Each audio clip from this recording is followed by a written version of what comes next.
नमस्तेस्तु महामाये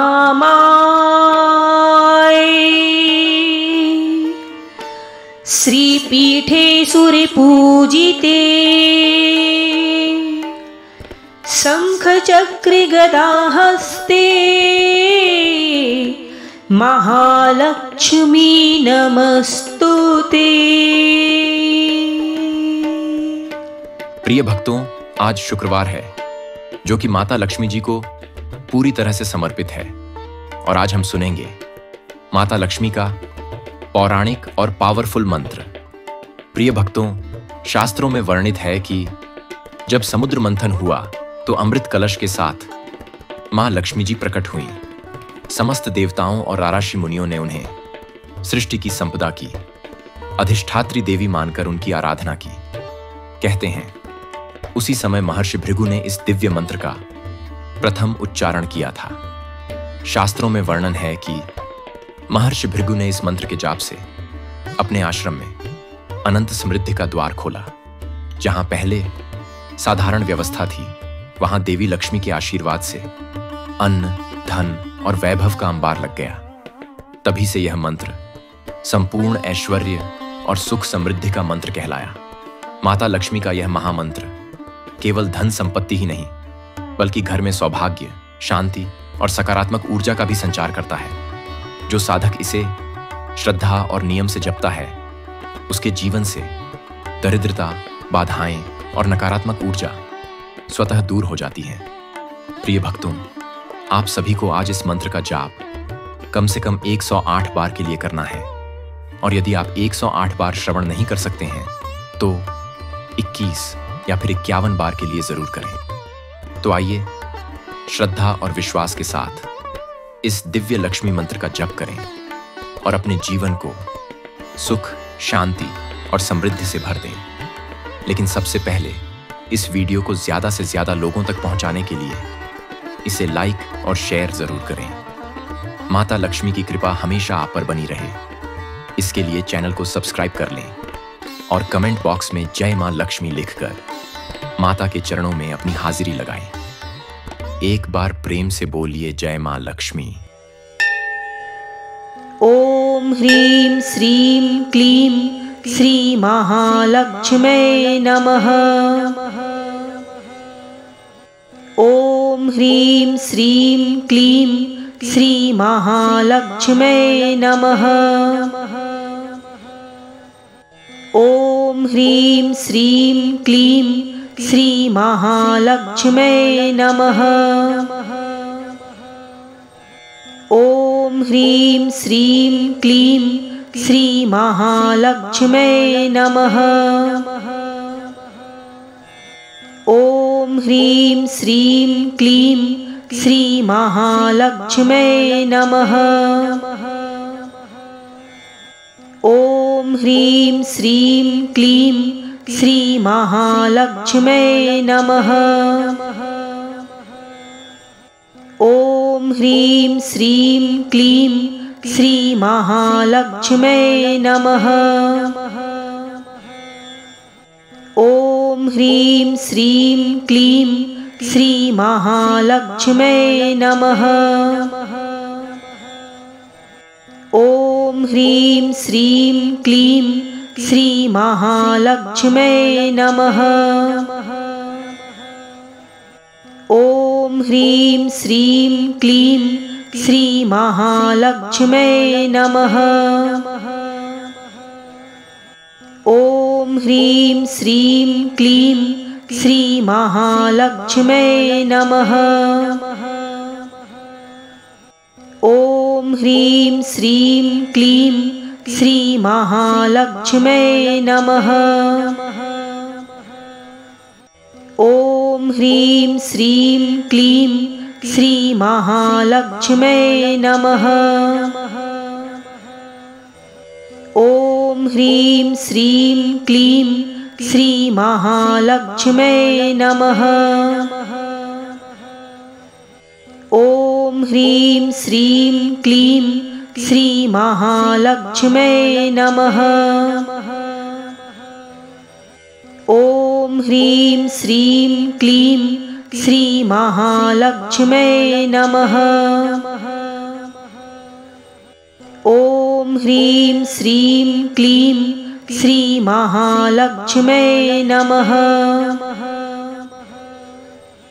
ॐ ह्रीं श्रीं क्लीं श्रीमहालक्ष्म्यै नमः। ॐ ह्रीं श्रीं क्लीं श्रीमहालक्ष्म्यै नमः। ॐ ह्रीं श्रीं क्लीं श्रीमहालक्ष्म्यै नमः। ॐ ह्रीं श्रीं क्लीं श्रीमहालक्ष्म्यै नमः। ॐ ह्रीं श्रीं क्लीं श्रीमहालक्ष्म्यै नमः। ॐ ह्रीं श्रीं क्लीं श्रीमहालक्ष्म्यै नमः। ॐ ह्रीं श्रीं क्लीं श्रीमहालक्ष्म्यै नमः। ॐ ह्रीं श्रीं क्लीं श्रीमहालक्ष्म्यै नमः। ॐ ह्रीं श्रीं क्लीं श्रीमहालक्ष्म्यै नमः।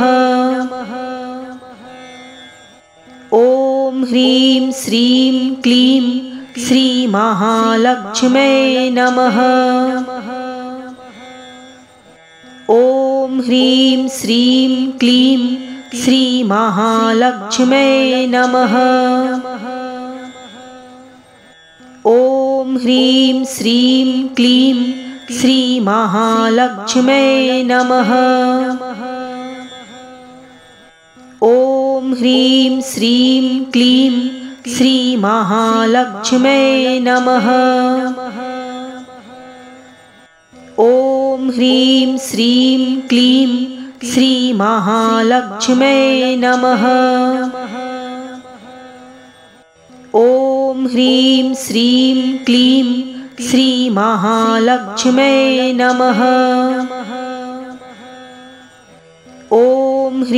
श्रीं क्लीं श्रीमहालक्ष्म्यै नमः।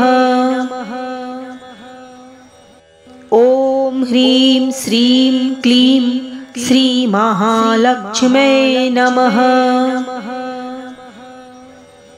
ॐ ह्रीं श्रीं क्लीं श्रीमहालक्ष्म्यै नमः। ॐ ह्रीं श्रीं क्लीं श्रीमहालक्ष्म्यै नमः। ॐ ह्रीं श्रीं क्लीं श्रीमहालक्ष्म्यै नमः। ॐ ह्रीं श्रीं क्लीं श्रीमहालक्ष्म्यै नमः। ॐ ह्रीं श्रीं क्लीं श्रीमहालक्ष्म्यै नमः। ॐ ह्रीं श्रीं क्लीं श्रीमहालक्ष्म्यै नमः। ॐ ह्रीं श्रीं क्लीं श्रीमहालक्ष्म्यै नमः। ॐ ह्रीं श्रीं क्लीं श्रीमहालक्ष्म्यै नमः। ॐ ह्रीं श्रीं क्लीं श्रीमहालक्ष्म्यै नमः। ॐ ह्रीं श्रीं क्लीं श्रीमहालक्ष्म्यै नमः। ॐ ह्रीं श्रीं क्लीं श्रीमहालक्ष्म्यै नमः। ॐ ह्रीं श्रीं क्लीं श्रीमहालक्ष्म्यै नमः। ॐ ह्रीं श्रीं क्लीं श्रीमहालक्ष्म्यै नमः। ॐ ह्रीं श्रीं क्लीं श्रीमहालक्ष्म्यै नमः। ॐ ह्रीं श्रीं क्लीं श्रीमहालक्ष्म्यै नमः। ॐ ह्रीं श्रीं क्लीं श्रीमहालक्ष्म्यै नमः।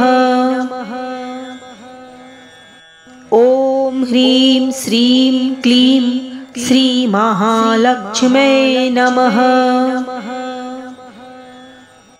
ॐ ह्रीं श्रीं क्लीं श्रीमहालक्ष्म्यै नमः। ॐ ह्रीं श्रीं क्लीं श्रीमहालक्ष्म्यै नमः। ॐ ह्रीं श्रीं क्लीं श्रीमहालक्ष्म्यै नमः। ॐ ह्रीं श्रीं क्लीं श्रीमहालक्ष्म्यै नमः। ॐ ह्रीं श्रीं क्लीं श्रीमहालक्ष्म्यै नमः। ॐ ह्रीं श्रीं क्लीं श्रीमहालक्ष्म्यै नमः। ॐ ह्रीं श्रीं क्लीं श्रीमहालक्ष्म्यै नमः। ॐ ह्रीं श्रीं क्लीं श्रीमहालक्ष्म्यै नमः। ॐ ह्रीं श्रीं क्लीं श्रीमहालक्ष्म्यै नमः। ॐ ह्रीं श्रीं क्लीं श्रीमहालक्ष्म्यै नमः। ॐ ह्रीं श्रीं क्लीं श्रीमहालक्ष्म्यै नमः। ॐ ह्रीं श्रीं क्लीं श्रीमहालक्ष्म्यै नमः।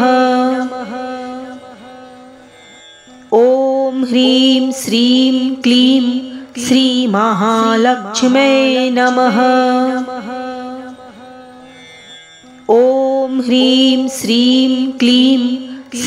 श्रीमहालक्ष्म्यै नमः। ॐ ह्रीं श्रीं क्लीं श्रीमहालक्ष्म्यै नमः। ॐ ह्रीं श्रीं क्लीं श्रीमहालक्ष्म्यै नमः। ॐ ह्रीं श्रीं क्लीं श्रीमहालक्ष्म्यै नमः। ॐ ह्रीं श्रीं क्लीं श्रीमहालक्ष्म्यै नमः। ॐ ह्रीं श्रीं क्लीं श्रीमहालक्ष्म्यै नमः। ॐ ह्रीं श्रीं क्लीं श्रीमहालक्ष्म्यै नमः। ॐ ह्रीं श्रीं क्लीं श्रीमहालक्ष्म्यै नमः। ॐ ह्रीं श्रीं क्लीं श्रीमहालक्ष्म्यै नमः। ॐ ह्रीं श्रीं क्लीं श्रीमहालक्ष्म्यै नमः। ॐ ह्रीं श्रीं क्लीं श्रीमहालक्ष्म्यै नमः। ॐ ह्रीं श्रीं क्लीं श्रीमहालक्ष्म्यै नमः। ॐ ह्रीं श्रीं क्लीं श्रीमहालक्ष्म्यै नमः। ॐ ह्रीं श्रीं क्लीं श्रीमहालक्ष्म्यै नमः। ॐ ह्रीं श्रीं क्लीं श्रीमहालक्ष्म्यै नमः। ॐ ह्रीं श्रीं क्लीं श्रीमहालक्ष्म्यै नमः। ॐ ह्रीं श्रीं क्लीं श्रीमहालक्ष्म्यै नमः। ॐ ह्रीं श्रीं क्लीं श्रीमहालक्ष्म्यै नमः। ॐ ह्रीं श्रीं क्लीं श्रीमहालक्ष्म्यै नमः। ॐ ह्रीं श्रीं क्लीं श्रीमहालक्ष्म्यै नमः। ॐ ह्रीं श्रीं क्लीं श्रीमहालक्ष्म्यै नमः। ॐ ह्रीं श्रीं क्लीं श्रीमहालक्ष्म्यै नमः। ॐ ह्रीं श्रीं क्लीं श्रीमहालक्ष्म्यै नमः। ॐ ह्रीं श्रीं क्लीं श्रीमहालक्ष्म्यै नमः।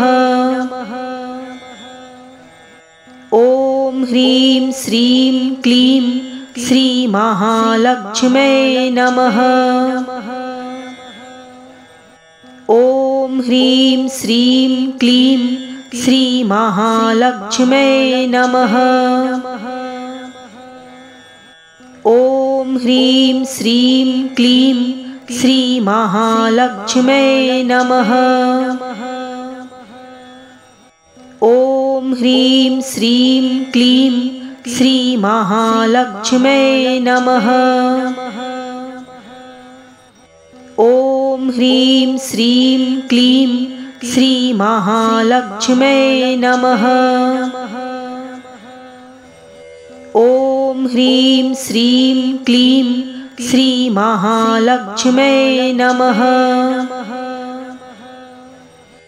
ॐ ह्रीं श्रीं क्लीं श्रीमहालक्ष्म्यै नमः।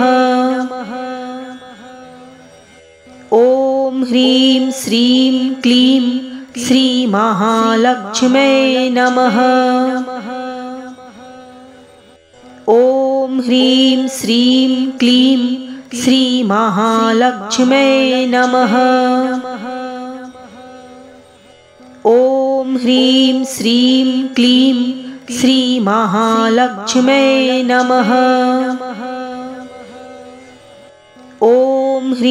श्रीं क्लीं श्रीमहालक्ष्म्यै नमः।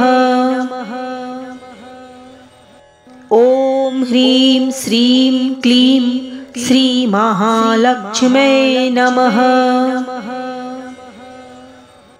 ॐ ह्रीं श्रीं क्लीं श्रीमहालक्ष्म्यै नमः। ॐ ह्रीं श्रीं क्लीं श्रीमहालक्ष्म्यै नमः।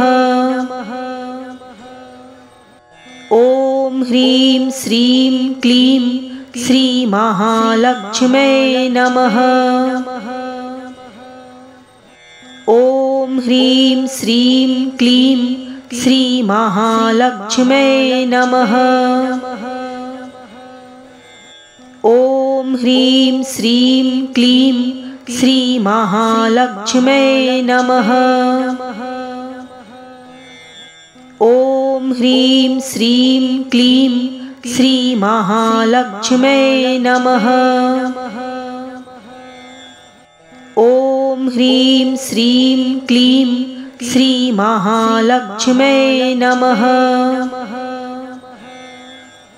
ॐ ह्रीं श्रीं क्लीं श्रीमहालक्ष्म्यै नमः। ॐ ह्रीं श्रीं क्लीं श्रीमहालक्ष्म्यै नमः। ॐ ह्रीं श्रीं क्लीं श्रीमहालक्ष्म्यै नमः। ॐ ह्रीं श्रीं क्लीं श्रीमहालक्ष्म्यै नमः।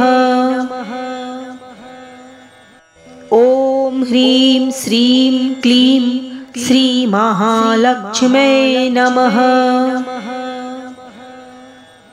ॐ ह्रीं श्रीं क्लीं श्रीमहालक्ष्म्यै नमः।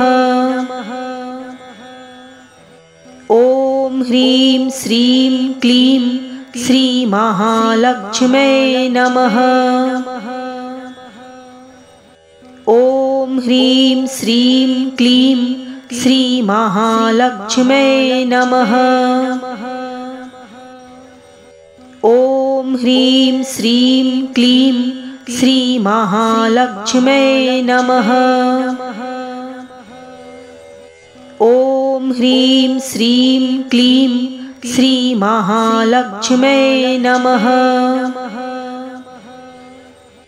ॐ ह्रीं श्रीं क्लीं श्रीमहालक्ष्म्यै नमः। ॐ ह्रीं श्रीं क्लीं श्रीमहालक्ष्म्यै नमः। ॐ ह्रीं श्रीं क्लीं श्रीमहालक्ष्म्यै नमः। ॐ ह्रीं श्रीं क्लीं श्रीमहालक्ष्म्यै नमः। ॐ ह्रीं श्रीं क्लीं श्रीमहालक्ष्म्यै नमः। ॐ ह्रीं श्रीं क्लीं श्रीमहालक्ष्म्यै नमः। ॐ ह्रीं श्रीं क्लीं श्रीमहालक्ष्म्यै नमः। ॐ ह्रीं श्रीं क्लीं श्रीमहालक्ष्म्यै नमः। ॐ ह्रीं श्रीं क्लीं श्रीमहालक्ष्म्यै नमः। ॐ ह्रीं श्रीं क्लीं श्रीमहालक्ष्म्यै नमः।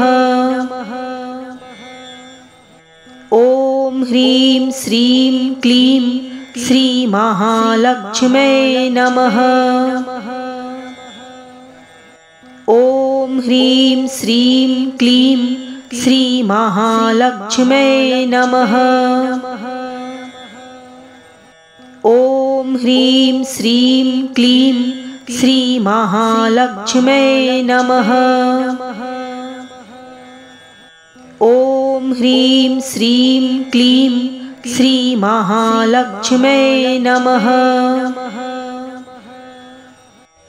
ॐ ह्रीं श्रीं क्लीं श्रीमहालक्ष्म्यै नमः।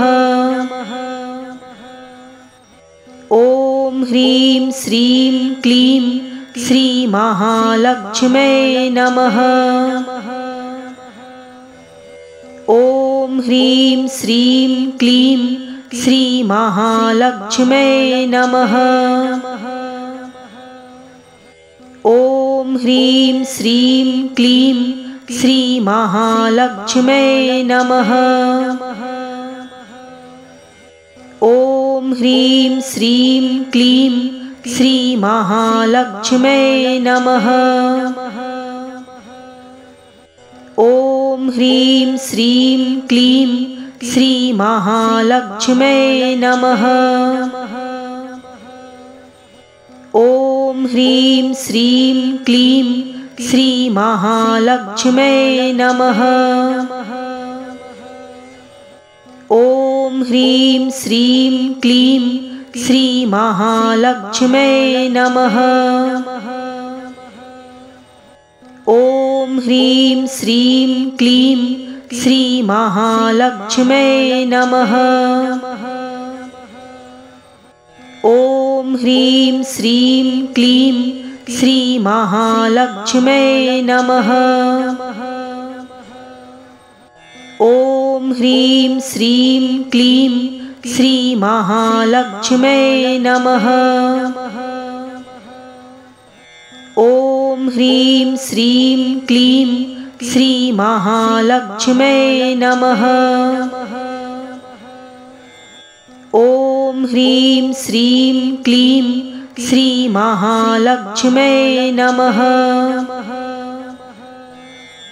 ॐ ह्रीं श्रीं क्लीं श्रीमहालक्ष्म्यै नमः। ॐ ह्रीं श्रीं क्लीं श्रीमहालक्ष्म्यै नमः। ॐ ह्रीं श्रीं क्लीं श्रीमहालक्ष्म्यै नमः।